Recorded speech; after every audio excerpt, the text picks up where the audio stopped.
I don't work a lot in glass, but I think I can speak as someone who has a practice that is very material based. And I think this can apply to a lot of different materials. So much of my work has a research component that usually takes a long time to really develop and coalesce into something maybe physical. And then once it gets to that point, I think there's always material exploration that I find actually reinforms some of that research. In the case of the Watering the Distant work, I found that actually the research process didn't necessarily lead me to a specific material, but it was actually a separate kind of like material exploration that eventually allowed those two things to meet in the middle. And I think that there's no formula for that I have found. But I do think that a lot of times, if you do practice, experiment, research, and try to like uncover some of the stuff that you're interested in, that eventually there is some serendipitous moment where these things kind of come together. A lot of my work seems to come out of that kind of collision of seemingly disparate ideas and things.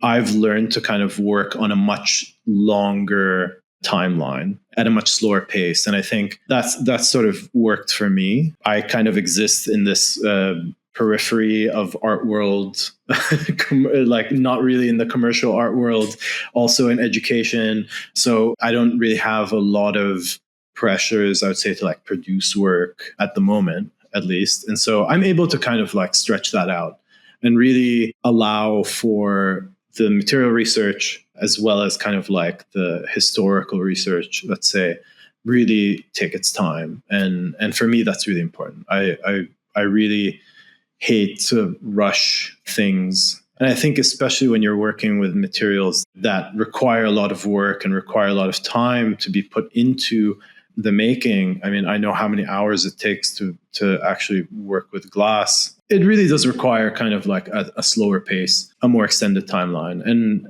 I think everyone kind of finds their own sweet spot. So for me, it's like a minimum 1 year to actually get anywhere.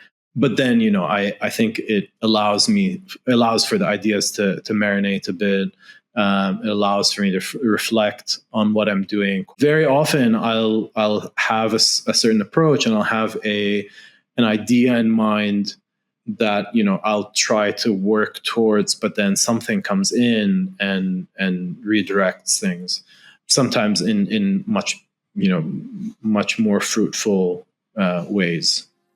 Thanks for checking out this GEEX Shorts episode. This is just one of 10 chapters featuring the speaker's artwork, artistic practice, and direct conversations with the community.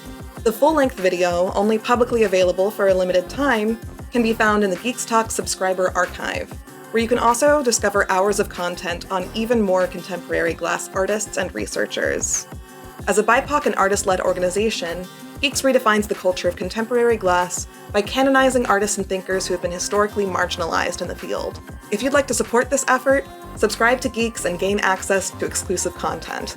For more info, visit geeks.glass/support. Thanks to this episode's sponsors, listed on screen and in the video description below.